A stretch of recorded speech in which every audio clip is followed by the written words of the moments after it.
16 जनवरी की रात नोएडा सहित पूरे देश के लिए एक मनहूस रात बनकर आया जब 27 साल का सॉफ्टवेयर इंजीनियर युवराज मेहता रात 12 बजे अपने घर को जा रहा था।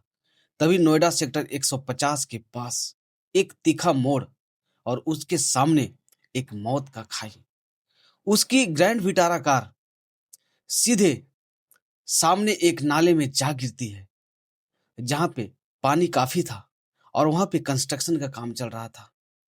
कंस्ट्रक्शन कंपनी के द्वारा वहां के जो प्रशासन है उनके द्वारा किसी भी तरह का न कोई सिग्नल, न कोई स्ट्रीट लाइट, नहीं कोई बैरिकेडिंग, और रात के अंधेरे में युवराज को पता नहीं चला और उसकी कार सीधा वहां जाके समा जाता है।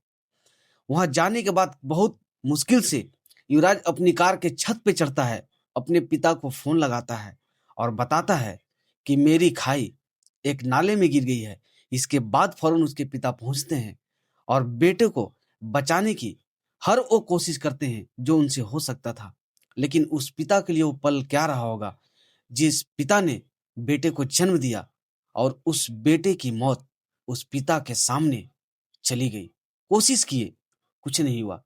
उसके सामने एनडीआरएफ की टीम, प्रशासन की टीम, बचाने की तमाम सुविधा थे, लेकिन टीम की तरफ से जो हवालात दिया गया ये कि कोहरा ज्यादा है, कुछ दिखाई नहीं दे रहा है, ठंड भी है और पानी के अंदर में सरिया है।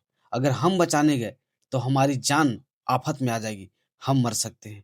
आप सोच सकते हैं कि आप और हम जिस सिस्टम के भरोसे सुबह से लेकर रात तक घर के बाहर, घर के अंदर हम सारे चीजों को करते हैं, ऑफिशियल काम हो, अनऑफिशियल काम हो, लेकिन क्या पता वही सिस्टम हमारे और आपके भरोसे बैठा है।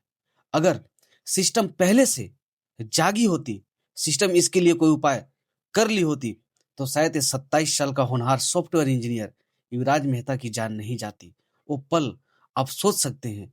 जब मैं इस पल को सोचा कि एक पिता के सामने वो चिल्लाता रहा, बचाओ बचाओ, और उसके पिता कोशिश करने के बाद भी अपने बेटे को नहीं बचा सके और अपने बेटे को अपने नजरों के सामने डूबते हुए मरते देखा। आप सोच सकते हैं उस पिता के लिए उस आधे घंटे, 1 घंटे का जो पल रहा होगा कितना दर्दनाक, कितना पीड़ादायक, कितना दुख से भरा होगा। आप सोच सकते हैं। ये सवाल इस निकम्मी सरकार से और ये सवाल उस सिस्टम से जिस सिस्टम के भरोसे हमारे देश की 150 करोड़ आबादी हमेशा रहती है। धन्यवाद।